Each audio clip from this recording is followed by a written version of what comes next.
তুই কেন আসিস আমাদের বাড়িতে? দাদাকে ভাইফোঁটা করতে। না বোন, এ রাতে আমি ভাইফোঁটা নিব না। নিজের তো ভাই নেই, আমাকে করতে আসে ভাইফোঁটা। কি রে, তুই এখনো কি দাঁড়িয়ে থাকবি?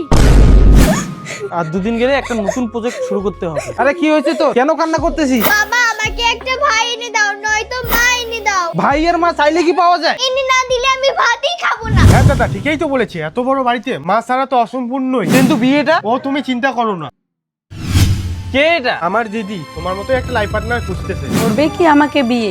কিন্তু এই বিয়ে একমাত্র আমার বাচ্চাদের জন্য।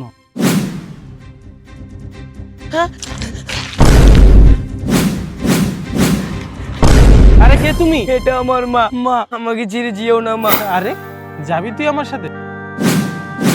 রিয়া, এই যে তোর নতুন মা আর তোর ভাই। দাদা ভাই চলো, তোমাকে আমি ভাইফোঁটা করব। ভাই কপালে দিলাম ফোঁটা যোগ। তোরা বাড়িতে থাকিস, আমি কাজে বেরোলাম, ঠিক আছে?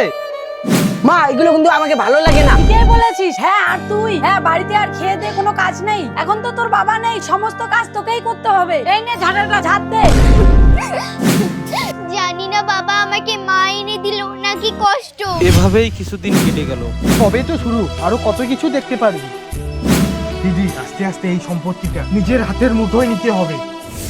বাবা ভেবেছিলাম আমার মেয়ে মায়ের সাথে একটা ভাইও পাবে, কিন্তু তোরা এই কাজকর্ম। বাবা যেদিন থেকে মা এসেছে সেদিন থেকে সব কাজ আমার দ্বারাই করে নিয়েছে। ও আমার কলিজা রে। এরকম ভুল আর আমি করব না। না বাবা, এদেরকে বাড়ি থেকে বের করে দাও। বের হয়ে যাও বাড়ি থেকে। বন্ধুরা, বাবা কি ঠিক করেছে? একটি লাইক করে কমেন্ট করো।